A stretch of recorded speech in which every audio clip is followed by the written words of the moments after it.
ఇక్కడ మీరు చూస్తే క్యాపిటల్, నేను ముందే చెప్పాను మీకు, అమరావతిని అయితే ఇది ఒక సెల్ఫ్ ఫైనాన్సింగ్ ప్రాజెక్ట్. ఇది ఒక మాటలో చెప్పాలంటే P4 కూడా 29,000 మంది రైతులు, 33,000 ఎకరాలు భూమి, ప్రపంచంలో ఎక్కడా జరగలేదు. కాన్సెప్ట్ ల్యాండ్ పూలింగ్ లో ఇచ్చారు.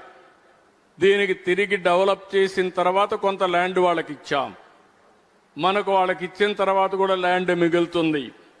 మన ఇన్ఫ్రాస్ట్రక్చర్ కానీ బిల్డింగ్స్ కానీ కట్టి మిగిలింది కూడా మానిటైజేషన్లో అమ్మగలిగితే మనం ఎంతైతే ఖర్చు పెడతామో ఆ డబ్బుల్ని బ్యాలెన్స్ చేసుకునే అవకాశం ఉంది.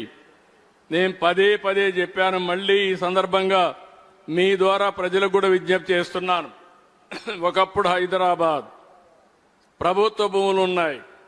ఆ ప్రభుత్వ భూములు పెట్టుకుని సైబరాబాద్ నిర్మాణం చేపట్టాం. ఈరోజు మనకు అలాంటి ప్రభుత్వ భూములు లేవు, అన్నీ కూడా పట్టా భూములు ఉన్నాయి. ఉన్నప్పుడు ఒక పిలిపిస్తే ఆ నమ్మకంతో 33,000 ఎకరాలు ఇచ్చారు. దాన్ని సద్వినియోగం చేస్తూ మనం ముందుకు పోతున్నాం. రాబోయే 3 సంవత్సరాల్లో క్రూషియల్ ఇన్ఫ్రాస్ట్రక్చర్ మొత్తం పూర్తి చేసి అమరావతిని కూడా మళ్లీ ఒక స్టేజ్కి తీసుకొస్తామని మీ అందరికీ హామీ ఇస్తున్నా. మొన్నే ప్రధానమంత్రి గారు వచ్చారు, ఆయన ఫౌండేషన్స్ వేశారు. ఆయనకు ఒకే హామీ ఇచ్చాం, 3 సంవత్సరాల తర్వాత మళ్లీ మీరు రావాలి. మీరు ప్రారంభించిన పనులు, ఈరోజు వర్క్స్ ప్రారంభించారు, మళ్లీ ఆ పనులు ప్రారంభించడానికి మీరే రావాలని వారిని కోరాను. తప్పకుండా వస్తారు.